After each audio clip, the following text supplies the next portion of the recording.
Waalaikumsalam warahmatullahi wabarakatuh. Siang, Pak. Ya, oke. Sebelum kita mulai perkuliahannya, mari kita berdoa terlebih dahulu. Berdoa menurut agama dan percaya masing-masing. Berdoa dipersilakan. Berdoa selesai. Oke. Untuk absennya nanti ya, saya share agak akhir. Kita masuk ke materinya terlebih dahulu, melanjutkan yang kemarin.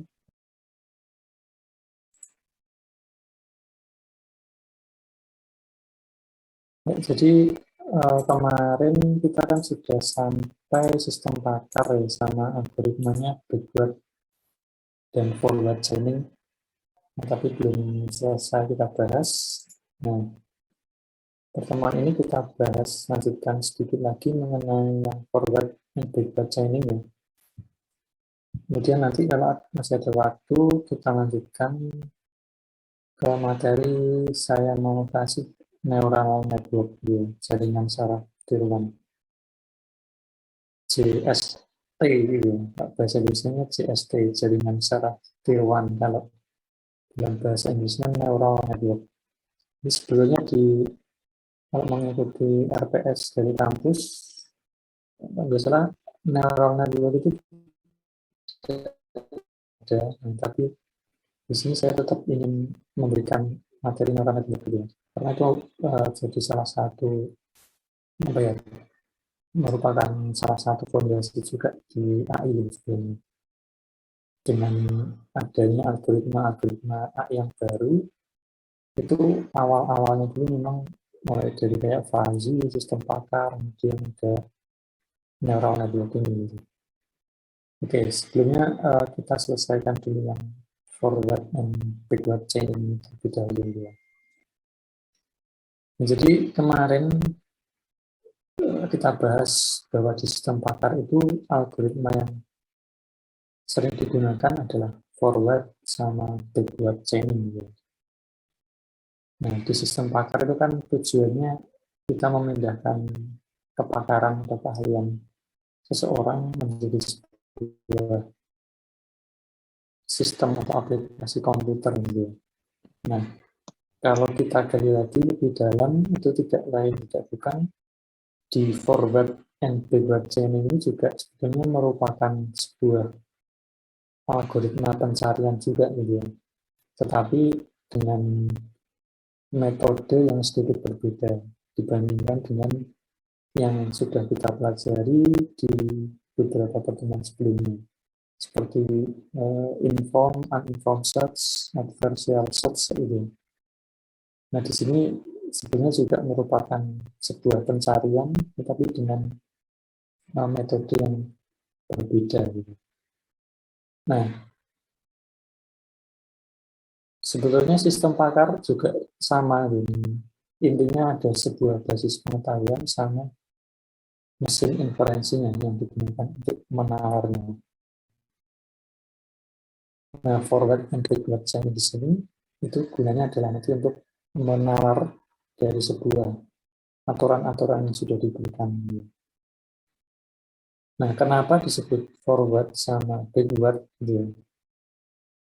Nah, kalau forward itu dia sebutan lainnya adalah data driven, sedangkan yang backward adalah goal driven. Kenapa yang forward disebut data driven? Karena memang yang forward ini dia berangkatnya dimulai dari klausa primernya dulu. Gitu.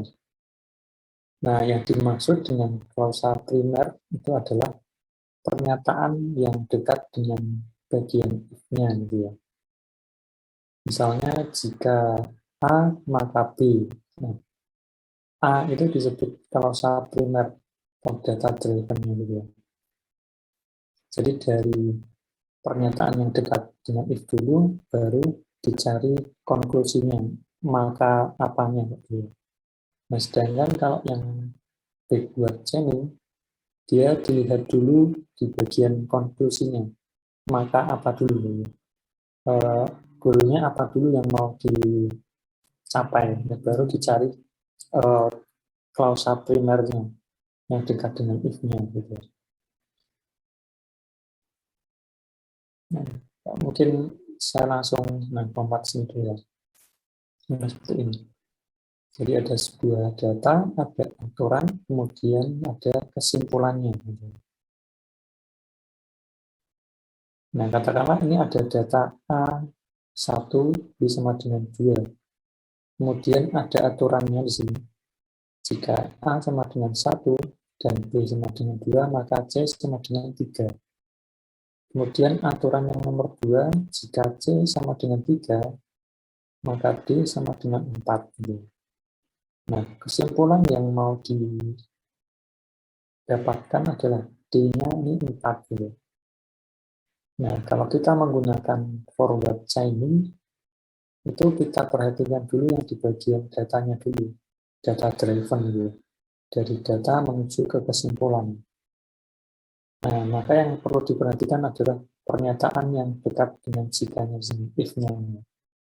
A sama dengan 1 dan B sama dengan 2 di sini. Ataupun yang C sama dengan 3 di sini. Nah, kalau digambarkan menjadi sebuah diagram, jadi seperti ini ya. Premis 1 sampai dengan 6 di sebelah kiri ini bisa teman-teman bayangkan sebagai sebuah poin-poin yang diajukan ke usernya. Ya. Nah, sedangkan yang konklusi dari 1 sampai 4 itu sebagai jawaban yang diberikan oleh sistemnya atau aplikasi sistem pakarnya. Ya. Nah, dari 6 pertanyaan yang diajukan ke user ini kan kombinasinya bisa sangat bermacam-macam gitu ya. Jawabannya pun antara user satu dengan user yang lain juga bisa berbeda-beda, ataupun ada juga user yang nggak menjawab beberapa pertanyaan. Nah, otomatis dari kombinasi jawaban yang diberikan user tadi juga akan memberikan konklusi atau jawaban yang berbeda-beda juga dari sistem pakarnya. Seperti itu. Nah, forward chaining ini dia akan mengecek dulu premis-premisnya ini.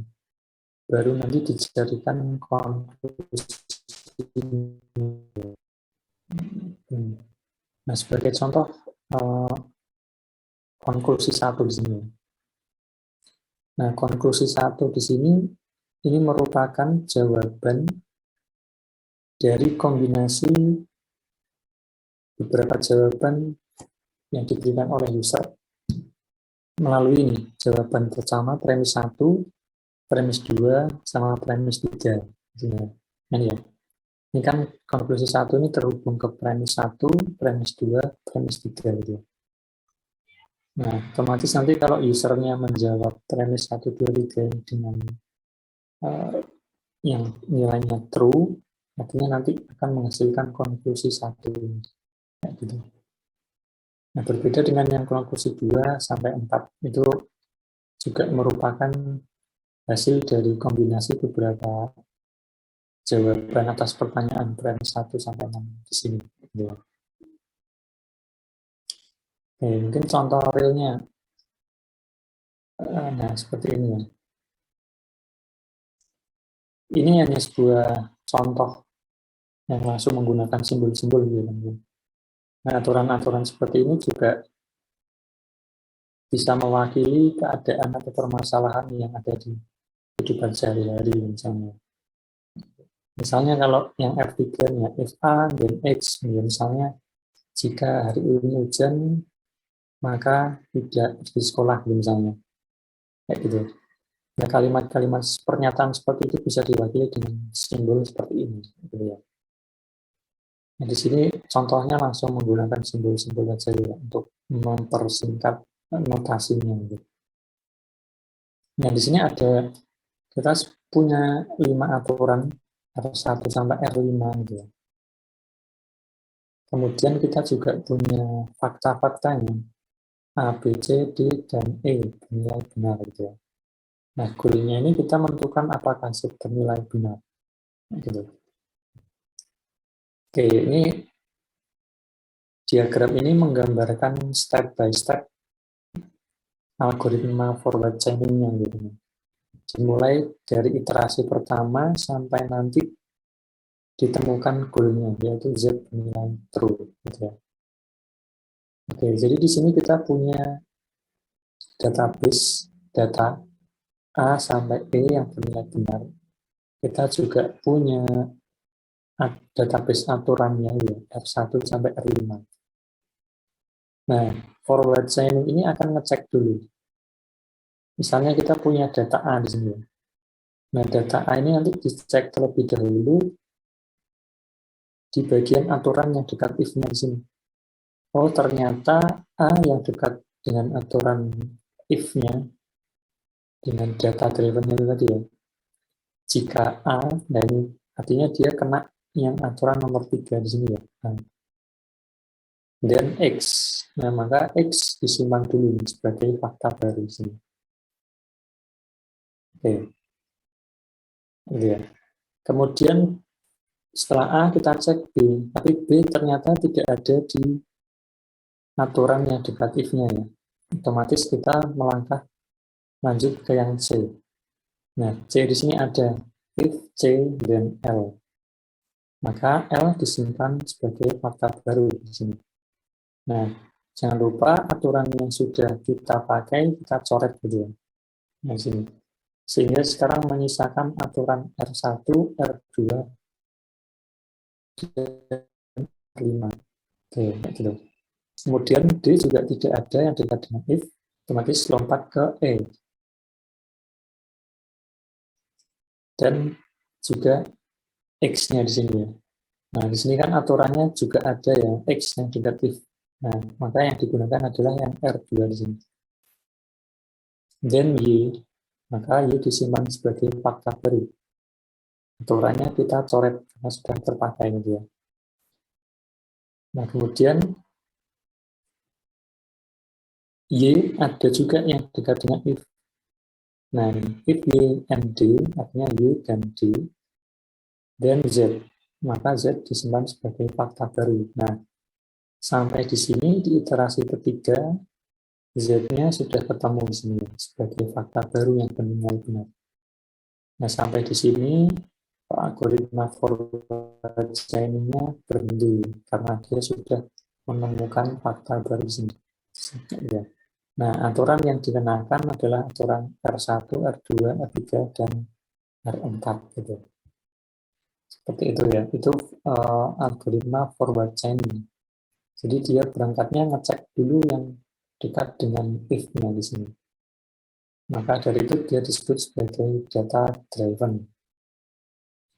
Oke, selanjutnya kita langsung coba yang backward chaining. Supaya kita nanti lebih cepat membahas yang neural network ini. Oke, yang backward chaining ini berbeda dengan yang forward. Perbedaannya jelas ya. Jadi kalau yang backward ini dia berangkatnya dari konklusinya dulu. Dekat dengan gain-nya gitu ya. Maka apa gitu. Nah, digambarkan. Jadi ada sub tujuan, ada aturan sama tujuannya. Jadi kalau backward dia tanya dulu tujuannya apa. Ternyata tujuannya D sama dengan 4. Nah, baru nanti dikenakan aturan-aturannya. Nah, nanti diketahui sub tujuannya sendiri.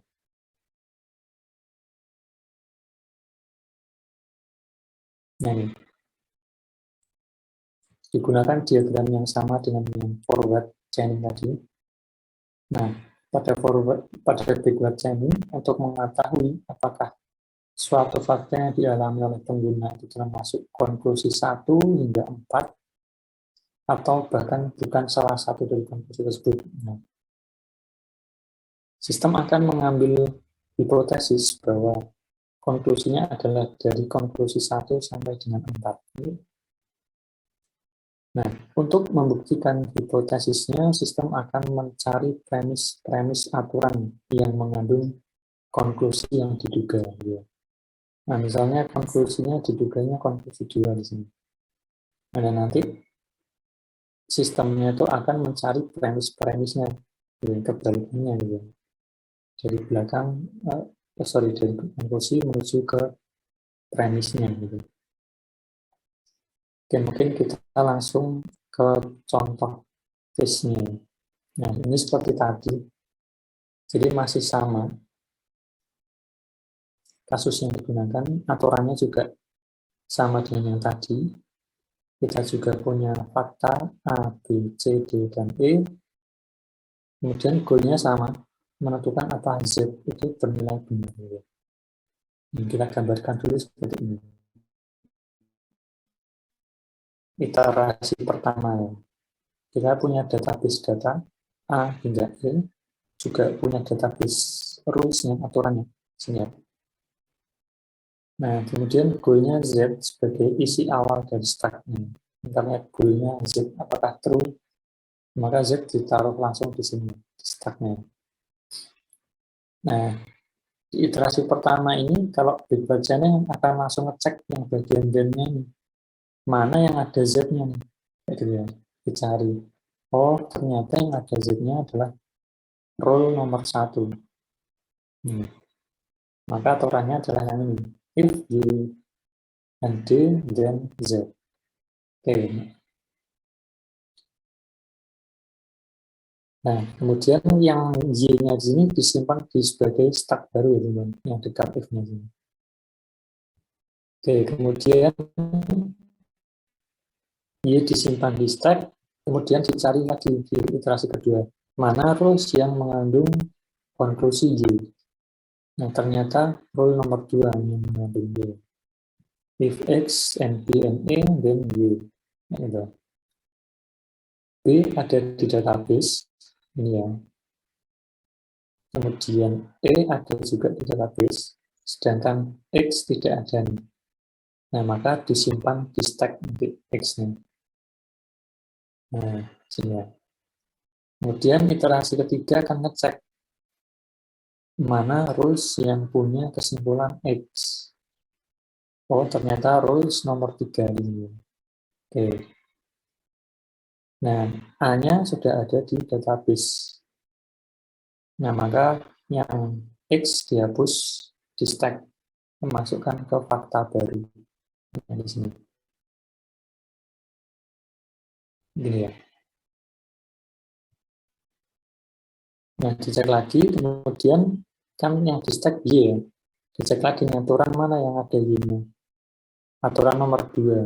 Nah, B, E sudah ada di database, X sudah ada di fakta baru, nah berarti yang Y-nya dipindahkan ke fakta baru.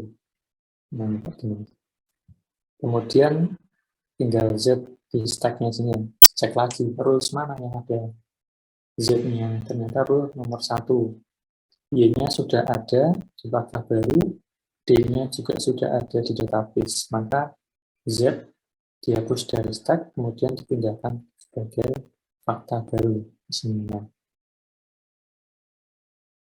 Nah, karena goal Z ditemukan di database, ini sudah ada ya, sebagai fakta baru, maka proses pencarian dihentikan. Di sini terbukti bahwa Z bernilai benar. Jadi seperti itu ya teman-teman. Itu backward chaining. Jadi memang prosesnya ngecek dulu yang dekat dengan bagian then-nya itu. Seperti itu perbedaan forward and backward chaining. Oke, mungkin untuk forward dan backward chaining materinya sampai di situ. Nanti coba teman-teman cari contohnya ya, penerapan forward and backward chaining, karena memang sudah banyak sekali baik jurnal-jurnal ataupun skripsi yang membahas mengenai sistem pakar ini. Seperti itu. Nah, dari kedua algoritma ini kita sudah tahu ya bahwa ya kalau kapan kita harus menggunakan forward sama backward. Jadi kalau yang forward ya biasanya yang istilahnya kita ingin cari tahu dulu premis-premisnya apa aja ya. Untuk itu maka kita gunakan yang forward. Nah, sedangkan kalau kita itu posisinya sudah istilahnya sudah tahu goalnya, Tapi kita ingin juga cari tahu premis apa aja yang akan menentukan goal itu. Nah, maka kita gunakan yang big word chaining. Oke, sampai di sini silakan kalau ada yang ditanyakan nanti silakan teman-teman juga explore sendiri ya, mengenai forward dan backward chaining. Nanti mungkin saya akan share beberapa jurnal yang mungkin bisa teman-teman baca di mana penerapan forward and backward chaining gitu. Terus untuk biasanya untuk sistem apa aja gitu dibuatnya.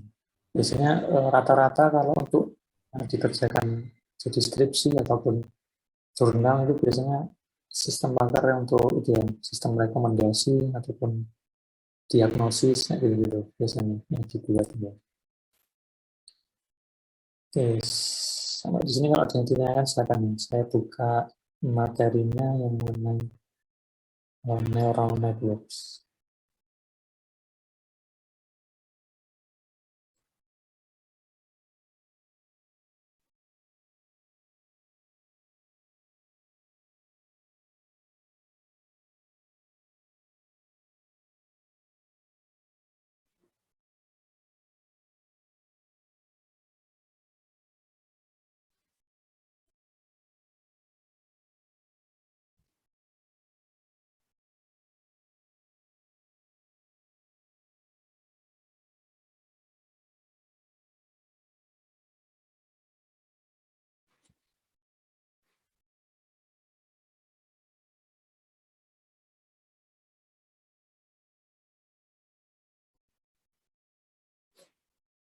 Oke, nanti kalau ada pertanyaan yang forward backward chaining nggak apa-apa ya, silakan ditanyakan.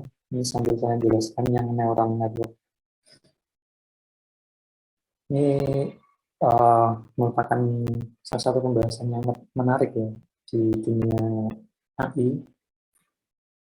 Ini sebetulnya ya seperti yang saya bilang tadi, jadi neural network itu sebenarnya merupakan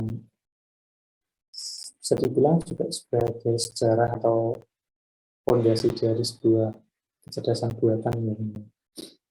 Nanti kalau teman-teman kita sudah sampai di pembahasan yang lebih dalam, ya lagi-lagi bisa digambarkan sebagai sebuah diagram atau pohon pencarian juga ini neural network. Nah, tapi di sini sesuai dengan namanya. Kalau bahasa Indonesia kan jaringan saraf tiruan. Jadi para ilmuwan komputer itu zaman dulu memang ingin sebenarnya menirukan cara kerja otak manusia gitu. Dimana otak manusia itu kan terdiri dari neuron-neuron gitu, yang saling terhubung gitu. Nah, ilmuwan komputer itu yang menirukan sistem kerja itu gitu. Jadi nanti data-data yang diinputkan itu akan dilewatkan sebuah neuron-neuron gitu. Nanti bisa beberapa lapis neuron juga. Kalau di otak manusia kan data juga seperti itu ya. Masuk ke neuron nanti bisa dilanjutkan ke neuron-neuron yang lainnya gitu. Sehingga nanti keluar sebuah output gitu. Oke. Nah, neural network ini merupakan basicnya ya. Jadi sekarang sudah mulai banyak berkembang algoritma-algoritma AI. Nah, biasanya algoritma yang dikembangkan itu dia lebih ke untuk mencari performa ini kayak seperti waktu pencariannya, kemudian akurasinya, kayak gitu-gitu. Dia lebih ke situ penelitiannya. Oke, sebelumnya kita ketahui dulu konsep dasar atau pengertian mengenai neural network dulu. Ini presentasinya saya ambilkan dari Simpliran, karena cukup menarik ini slide-nya. Nah, pembahasannya yang akan kita bahas beberapa poin ini. Ini ada banyak sekali, tapi nanti coba kita mungkin akan jadi dua pertemuan dia. Termasuk apa itu neural network, kemudian apa yang bisa dilakukan dengan neural network, kemudian bagaimana neural network bekerja, beberapa tipe neural network, sama nanti di akhir ada use case-nya juga. Ya. Sebenarnya mungkin teman-teman juga sudah pernah menggunakan neural network ya, tapi mungkin belum tahu ketika menggunakan aplikasi apa, itu mungkin di dalamnya sebenarnya sudah ada neural network-nya, cuma kita tidak tahu saja ya bahwa sebenarnya di balik aplikasi yang kita gunakan itu ada CST-nya, ada neural network-nya. Ya. Dan sudah ada yang pernah dengar tentang neural network, ada yang belum juga ya. Belum Pak, belum pernah dengar Pak. Udah pernah ya? Oke. Baru tahu Pak saya. Nah, neural network sebenarnya ada di AI ini. Memang kalau pembahasan awal ya kayak kemarin yang kita bahas ada logika fuzzy, kemudian sistem pakar. Jadi sistem pakar itu sebenarnya masuk generasi-generasi sudah lama ya. Jadi kalau sekarang biasanya orang bikin jurnal ataupun tugas akhir, mungkin juga sudah jarang membuat sistem pakar. Jadi sekarang metodenya menggunakan AI yang minimal neural network sama beberapa algoritma yang baru juga gitu ya. Nah, neural network. Nah, contohnya ini self-driving cars, kemudian atau mungkin ketika teman-teman melakukan pencarian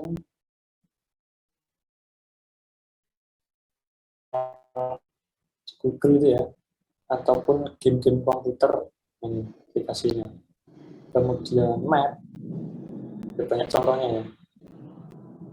Iya Pak, contohnya Pak. Ya. Nah, neural network ini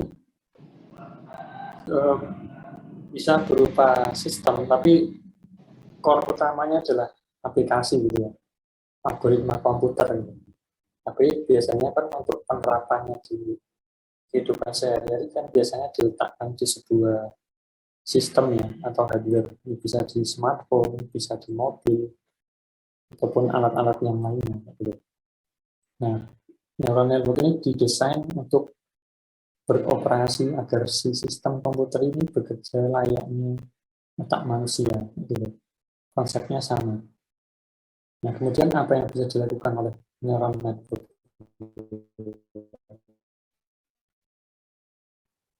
Contohnya nih, untuk mentranslate teks. Nah, mungkin ketika kita menggunakan Google Translate, itu bisa jadi di dalamnya, di baliknya itu algoritma neural network juga gitu ya. Oh, Jadi, gitu ya Pak. Baru sadar. Google itu punya istilahnya basis data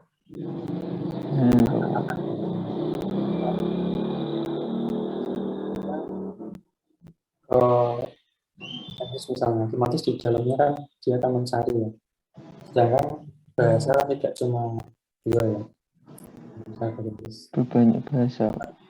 Jadi perlu dicari mana yang cocok ya.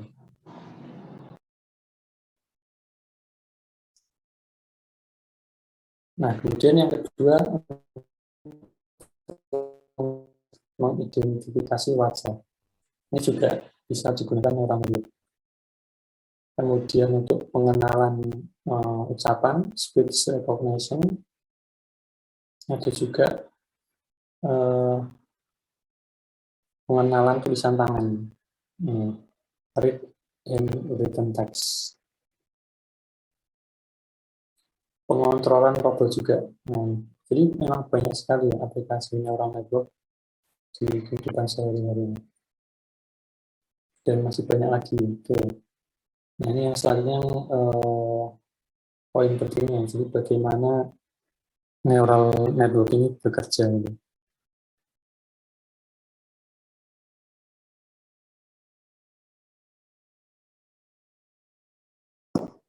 Oke, jadi kita berangkat dulu dari ini ya, beberapa titik dengan warna yang berbeda-beda. Nah, titik-titik ini kita bisa bayangkan sebagai sebuah neuron-neuron juga gitu ya. Nah, Neural network itu biasanya dibedakan menjadi beberapa layer juga. Nah, di sini dibedakan warnanya. Jadi untuk membedakannya, yang paling kiri ini adalah inputnya, input datanya yang berwarna hijau ya. Kemudian yang tengah di sini yang warnanya orange, dia adalah layernya, network layernya. Nah, di sini nanti yang ada istilahnya aturannya atau ada rumusnya tersendiri yang digunakan untuk mengambil sebuah keputusan atau menghasilkan sebuah output gitu ya. Nah, sedangkan yang node yang paling kanan ini adalah node outputnya, gitu, yang berwarna orange ini. Nah, ini merupakan jaringan atau layer neural network yang paling sederhana ya. Jadi ada sebuah data sama satu layer neural networknya, kemudian ada satu outputnya di sini. Nah, gitu. Ini. Nah, input layer di sini yang paling kiri ini yang berwarna hijau ini bisa apa saja ya, teman-teman. Kalau di robot ya bisa sebagai input dari sensornya mungkin, misal mungkin sensor jarak atau mungkin dari kameranya atau sensor yang lainnya gitu ya. Atau mungkin kalau di pengolahan citra berarti inputnya di sini adalah merupakan nilai-nilai pixel dari gambarnya itu ya. Seperti itu. Nah, kemudian yang bagian tengah atau hidden layer ya, bisa disebut hidden layer juga. Nah, ini merupakan sebuah kalkulasinya di sini, algoritma utamanya di sini nanti. Ataupun biasanya ini berupa kalkulasi atau feature extraction. Maksudnya feature extraction ini, jadi misalnya data yang di warna hijau ini itu berupa gambar misalnya. Inputnya berupa gambar, otomatis kan gambar itu sebenarnya terdiri dari sebuah pixel-pixel gitu ya. Nah, di layer hidden layer ini di bagian tengah yang berwarna orange ini, dia itu akan mengekstrak informasi-informasi yang ada di gambar tersebut melalui sebuah nilai-nilai pixel yang ada di dalam gambarnya itu. Misalnya ada gambar apa di dalamnya, ada gambar sepeda, ada gambar mobil, dan lain sebagainya. Tergantung output yang ingin kita ketahui apa itu. Gitu. Nah, kemudian yang node yang terakhir ada output layer. Nah, ini merupakan sebuah hasilnya gitu ya. Hasil dari neural network-nya. Oke, sekarang kita lebih detail lagi mengenai neural network-nya. Nah, di sini kita punya contoh kasus untuk pengenalan misalnya itu ya, plat nomor mobil gitu. Misalnya ini kita letakkan ya mungkin di dekat sistem parkir gitu. Otomatis kameranya nanti diletakkan di depan mobil untuk mengcapture bagian mobilnya, dan diusahakan plat nomornya juga ke foto dengan jelas gitu ya. Nah, kemudian nanti fotonya itu kita resize gambarnya misalnya menjadi gambar yang berukuran 28 kali 28 pixel gitu. Nah, ini yang akan kita jadikan inputnya. Gambar yang terdiri dari pixel-pixel gitu ya. Nah, ini.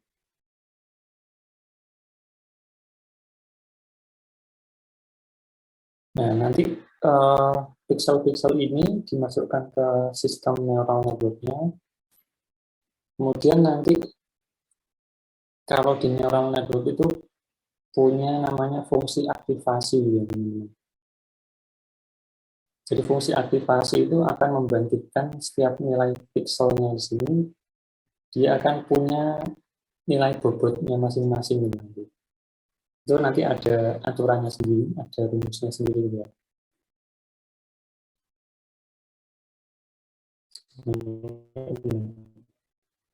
Jadi nanti fungsi aktivasi ini dia itu berada di antara 0 sampai 1. Kalau dia 1 itu artinya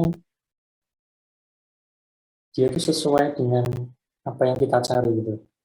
Artinya di sini adalah plat nomornya gitu. Nah, semakin dia mendekati 0 itu artinya istilahnya ciri-cirinya itu kurang mendekati apa yang kita cari gitu. Nah, ini kalau digambarkan menjadi sebuah diagram seperti ini, pohon ini, jaringan saraf tiroani. Nah, jadi yang kita jadikan data adalah gambarnya ini. Khususnya lagi adalah piksel-piksel yang ada di dalam gambarnya itu tadi. Tentu saja piksel kan juga punya nilai intensitas warna, intensitas cahaya yang berbeda-beda juga gitu ya. Nah, itu yang nanti dijadikan sebagai fitur atau ciri-ciri untuk mengenali mana yang plat nomor atau bukan. Nah, ini data, kemudian nah kalau di sini dia menggunakan double itu ya, layer ya, ada 2 di sini. Kayak gini. Nah, jumlah layer ini sebetulnya tidak dibatasi, tapi nanti ya biasanya seorang AI engineer itu akan istilahnya melakukan tuning gitu ya, mana yang lebih bagus gitu, menggunakan berapa hidden layer gitu. Dan nanti akan menghasilkan output yang berbeda-beda juga nilai akurasinya. Nah, ini ya.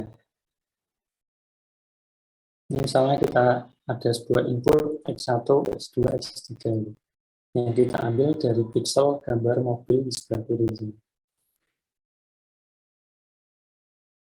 Nah, data-data tadi kita masukkan ke hidden layer-nya di sini. Nah, di hidden layer-nya sini nanti dia akan mengkalkulasi berdasarkan fungsi aktivasinya sehingga akan menghasilkan namanya nilai bobotnya. Biasanya weight ini. Weight bahasa Inggrisnya kan weight atau bobot. Bobot itu ya seperti yang saya bilang tadi menandakan nilai kedekatan terhadap hasil yang mau dituju.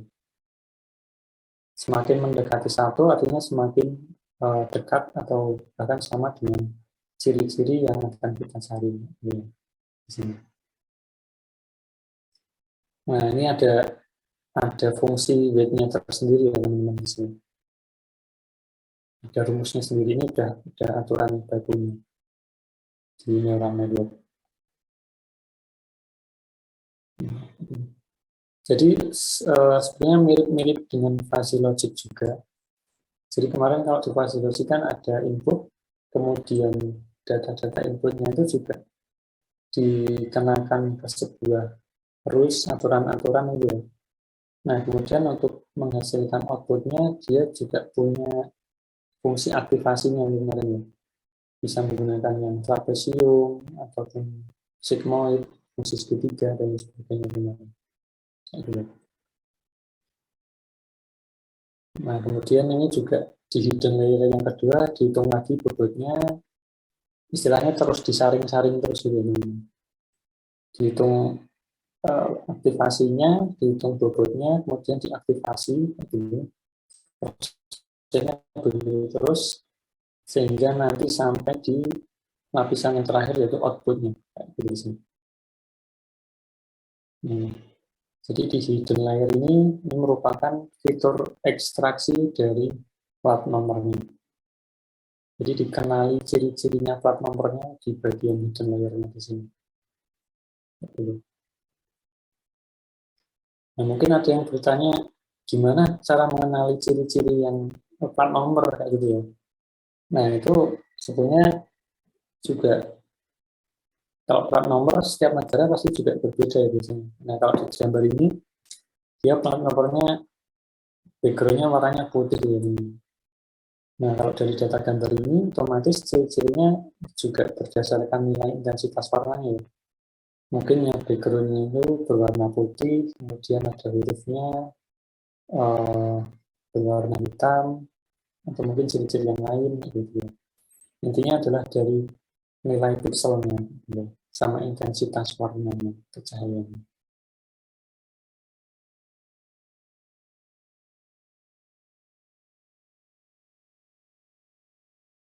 Nah, ini sudah ke fungsi matematisnya. Jadi kalau ini mirip sebenarnya dengan fungsi sigmoid yang ada di Fasilosi kemarin, gitu ya. Nah, kalau teman-teman perhatikan di sini sama ya. Jadi rentang nilainya itu hanya 0 sampai 1 di sini. Nah, ini ya. Tidak lebih dari itu gitu. Nah, 0 itu menandakan semakin tidak mirip gitu ya, dengan ciri-ciri yang dicari. Sedangkan kalau nilainya itu nanti mendekati 1, artinya dia akan semakin mirip dengan apa yang kita cari, ciri-cirinya. Itu. Nah, ini ada beberapa jenis, ada fungsi sigmoid, kemudian ada yang dia itu berupa threshold, jadi kaku seperti ini ya, tegas ini, batasnya ada tegas. Kalau yang sigmoid ini kan dia artinya ada yang landai ya sini. Jadi tidak dari 0 langsung 1. Kalau ini kan dia tegas ya fungsinya. Kalau tidak 0 maka 1. Nah, sedangkan yang sigmoid ini dia lebih landai. Jadi juga nanti sebetulnya tergantung si AI engineer-nya yang melakukan training AI-nya itu. Ini perlu diuji coba beberapa macam kombinasi memang agar menghasilkan sebuah output yang lebih akurat gitu. Oke, ini mungkin lalu jalan dulu yang ke rumusnya ini. Oke, nah jadi ini sudah gambaran komplitnya dari proses neural network untuk mengenali plat nomornya. Jadi saya rangkum lagi, inputnya adalah foto gambar mobil yang terlihat plat nomornya. Nah, kemudian fotonya itu mungkin nanti kita perkecil dulu ukuran gambarnya. Soalnya kenapa harus kita perkecil? Ya, karena untuk efisiensi juga ya. Bayangkan kalau kita ini mengolah, katakanlah dari kameranya itu hasilnya berukuran misalnya 1280 kali 720 pixel misalnya. Nah, kalau kita masukkan ke dalam CST-nya, neural network-nya, itu kan pasti nanti semakin banyak sekali gitu ya pixel-pixel yang harus diolah. Gitu. Otomatis nanti efeknya juga semakin lama gitu sistemnya. Gitu. Nah, maka dari itu biasanya diperkecil dulu gambarnya ukurannya sampai ke batas tertentu. Yang penting informasinya itu masih cukup terbaca gitu. Gitu. Jadi tidak harus ukurannya tidak harus 28 kali 28 ini. Di sini sebagai contoh saja. Gitu. Nah, gambar itu kemudian dimasukkan sebagai data input neuronnya. Nah, di neuronnya atau hidden layer-nya ini diekstraksi fitur-fiturnya dari gambar yang diinputkan tadi. Jadi dikenali mana nih yang ciri-cirinya mendekati plat nomornya di mana gitu. Nah, untuk mengenalinya itu tadi digunakan beberapa fungsi tadi ya, fungsi aktivasi sama ada itunya rules-nya tadi itu juga. Nah, sampai situ sudah mulai dikenali fitur-fiturnya. Kemudian nanti dari beberapa layer itu dicari lagi aktivasinya sehingga nanti menghasilkan sebuah outputnya. Nah, di sini. Nah, keluarlah nanti diidentifikasi, oh ternyata plat nomornya ditemukan, kemudian nanti di pemrogramannya itu ditandain dengan kotak seperti ini misalnya. Ini yang plat nomornya ada ini. Itu penggambaran mengenai itu ya, neural network ya.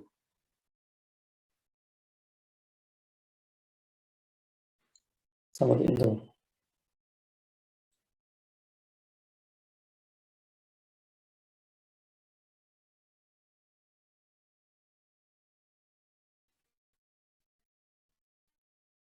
Kemudian ini selanjutnya ya. Kalau kita membahas neural network juga, pasti nanti kita akan membicarakan namanya backpropagation. Ya. Jadi setelah data yang kita inputkan kemudian masuk ke sistem neural network-nya, itu kan mungkin bisa saja tidak langsung menghasilkan output yang akurat gitu. Bisa saja nanti kotakannya itu nggak pas di plat nomornya atau mungkin agak geser kayak gitu ya. Nah, nanti biasanya ada namanya tekniknya, ini namanya backpropagation. Jadi istilahnya itu dirunut balik, dimasukkan lagi ke sistem neural network-nya gitu. Untuk tidak lain adalah untuk meningkatkan akurasi si neural network-nya gitu. Nah, ini mungkin saya sedikit cerita mengenai AI juga. Jadi misalnya ya, input yang kita masukkan ini tadi gambar foto mobil ini. Kemudian setelah kita tes, itu menghasilkan gambar mobil yang sudah ditandai mana plat nomornya gitu. Nah, nanti untuk pengujian AI itu biasanya ada sebuah teknik, jadi akan membandingkan kotakan mana yang dia itu merupakan plat nomor sama kotakan yang ditandai oleh sistem AI-nya gitu ya. Dan nanti dari dua kotakan itu kan setiap kotak itu punya lokasi di gambarnya dengan koordinat tertentu misalnya. Nah, lokasinya itu nanti dibandingkan. Nah, kalau lokasinya itu tidak berbeda ya, artinya sama koordinatnya. Misalnya koordinatnya itu ada di 100,100 misalnya. X-nya 100, Y-nya 100. Nah, artinya AI, hasil pendeteksian AI dengan yang kita harapkan itu sama ya. Jadi tidak ada jarak. Nah, itu boleh dibilang AI ini adalah sudah akurat. Nah, sedangkan kalau dibandingkan kok ternyata hasil deteksi AI-nya itu kotaknya geser dari yang kita harapkan gitu. Itu kan artinya kotaknya ada jaraknya gitu ya. Nah, di situ dikatakan bahwa AI-nya itu belum cukup akurat. Nanti coba saya carikan contohnya. Sebentar.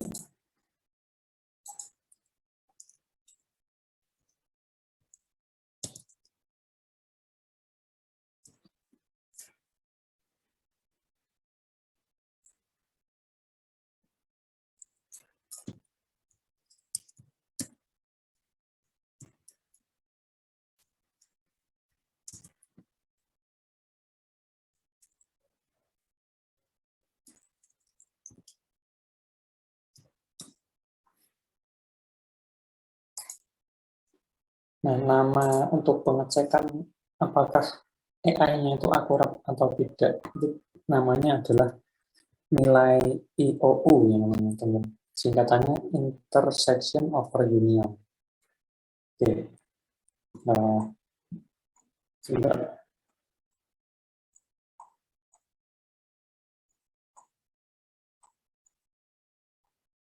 Nah, mungkin saya tunjukkan dulu yang IOU-nya dulu ya.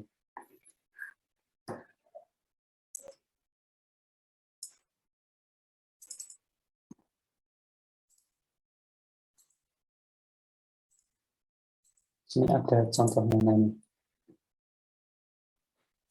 Intersection over union. Nah, ini ya. Jadi ini ada contoh gambar mengenali ini apa namanya apa yang lain kayak portal misalnya. Nah, kotakan yang warna hijau ini kan biasanya kalau di AI itu namanya ground truth gitu ya. Ground truth itu yang kita harapkan gitu. Deteksi yang kita harapkan gitu. Objek yang kita harapkan. Nah, ini ditandai yang warna hijau ini.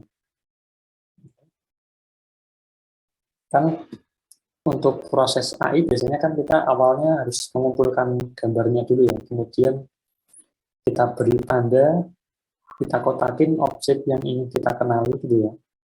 Nah, baru nanti kita masukkan ke proses pelatihan AI-nya.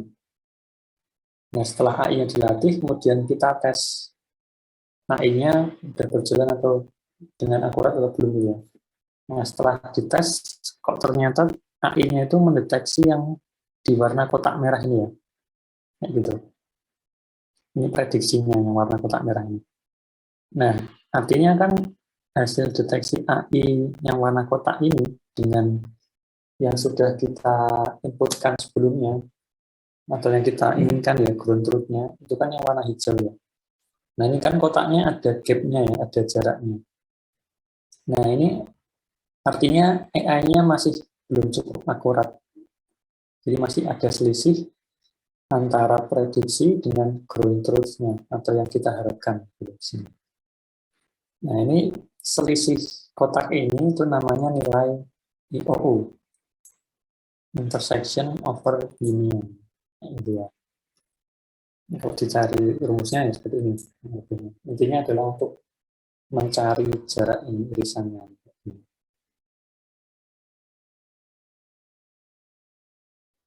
Nah, ini contoh IOU yang lumayan, yang buruk dan yang baik. Nah, yang sebelah paling kiri ini dikatakan baik karena nilai IOU-nya semakin mendekati 1 ya, teman-teman.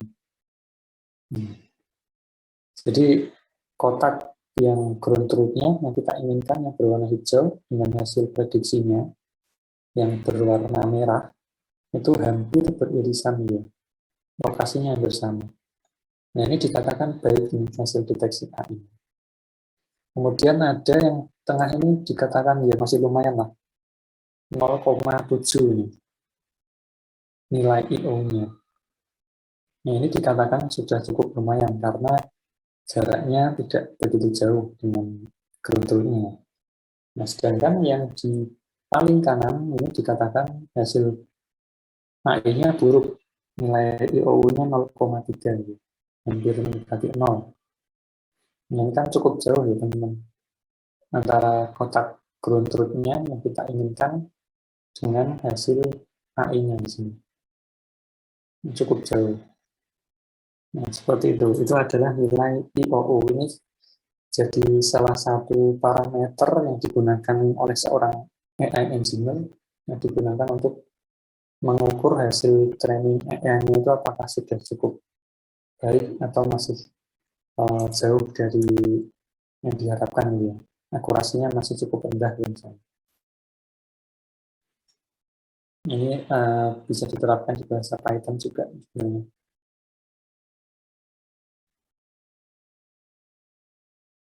Nah ya, contoh-contoh hasil IO-nya.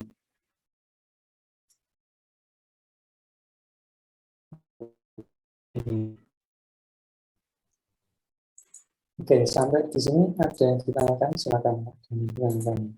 Ambil saya buatkan dulu presensinya.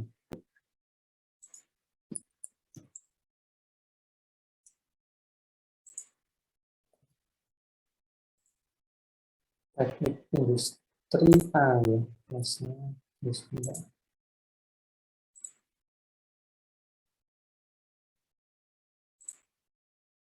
Pertemuan ke-10 sampai jam 14.30.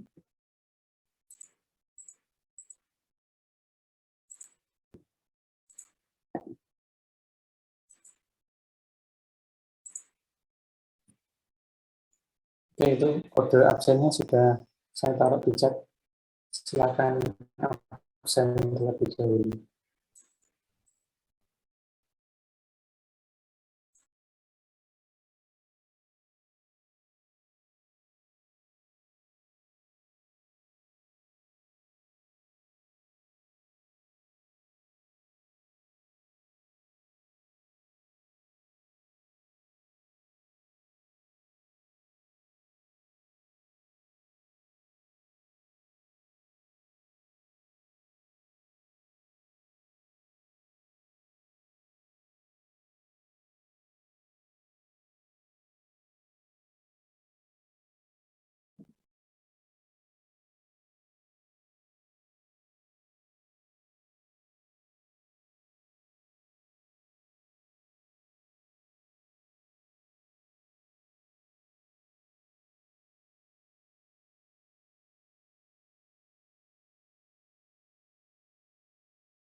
Sambil saya lanjutkan sedikit mengenai tipe-tipe artificial neural network tadi.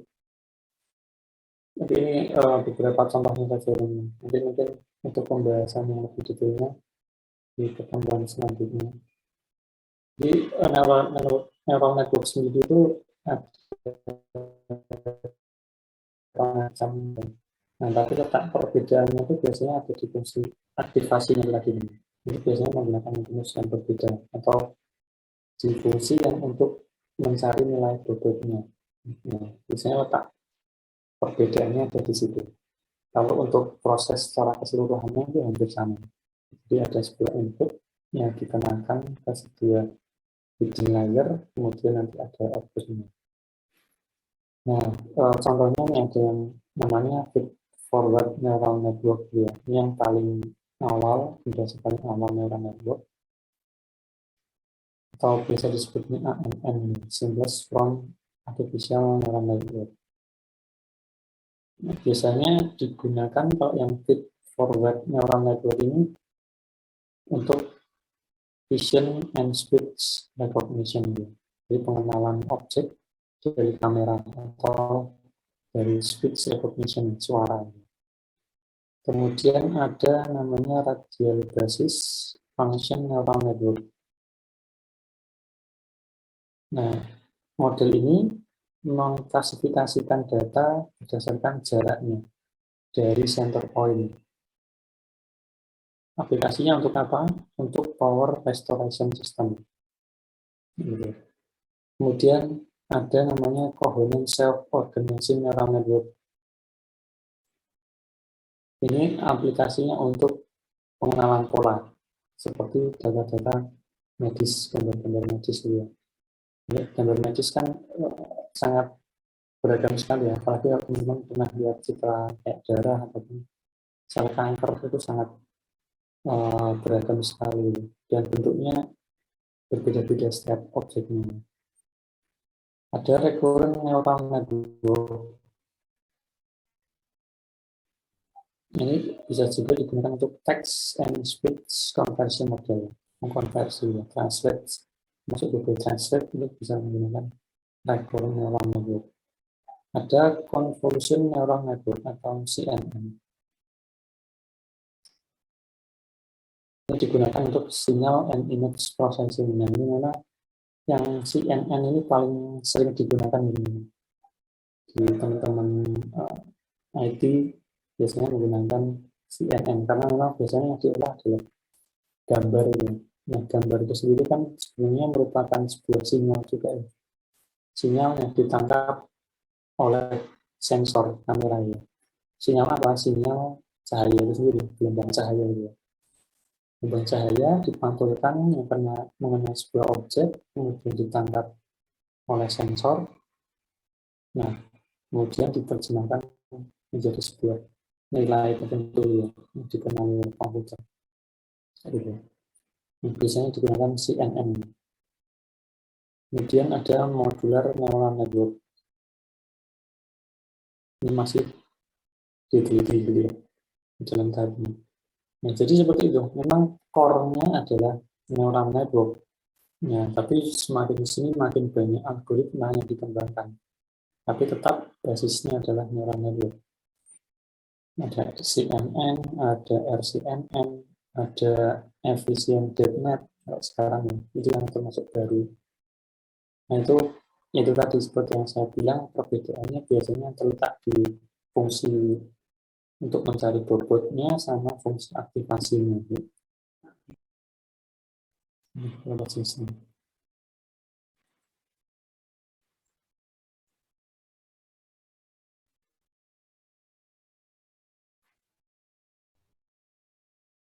Ya, ini use case-nya ada contohnya untuk mengklasifikasikan foto ya, antara gambar kucing sama gambar anjing juga.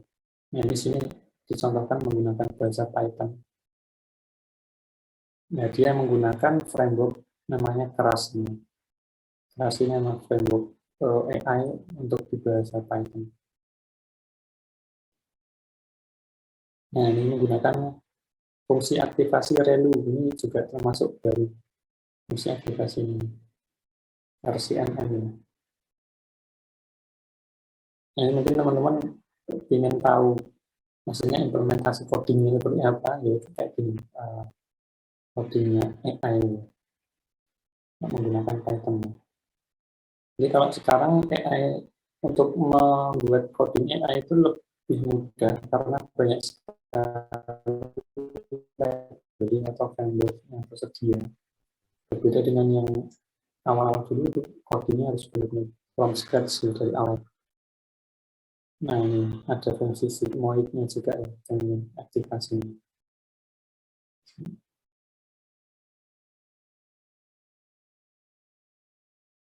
Ya, nanti slide-nya saya akan bagikan biar teman-teman bisa lihat langsung dulu.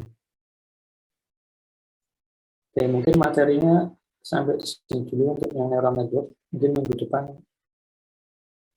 coba saya tambahkan lagi beberapa contoh aplikasi neural network, mungkin khususnya dengan algoritma yang sering digunakan saat ini, seperti CNN, RCNN tadi, sama VCN.net.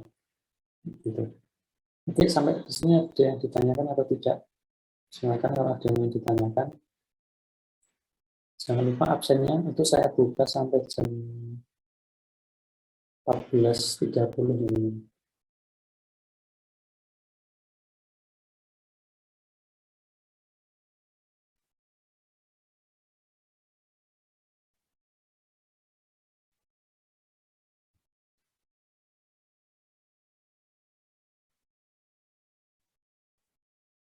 Oke, kalau yang ditanyakan mungkin materinya itu dulu.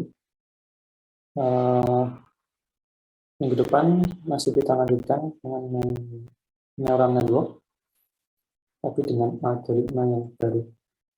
Jadi kalau mengikuti RPS dari kampus ini memang pembahasannya lebih banyak di algoritma ya, sama mungkin perhitungan-perhitungan. Jadi biar tidak terlalu bosan dengan perumus sama algoritma, tetap saya sisipkan contoh-contoh aplikasinya AI di dunia atau di kehidupan sehari-hari gitu ya. Baik, mungkin untuk mengakhiri perkuliahan pada sore hari ini, mari kita berdoa terlebih dahulu, berdoa menurut agama dan kepercayaan masing-masing, berdoa dipersilakan. Berdoa selesai. Oke, jangan lupa yang belum absen dulu ya, sebelum waktunya nanti habis jam 2:30. Terima kasih yang sudah hadir di perkuliahan siang hari ini. Selamat siang. Assalamualaikum warahmatullahi wabarakatuh. Waalaikumsalam warahmatullahi wabarakatuh. Terima kasih, Pak.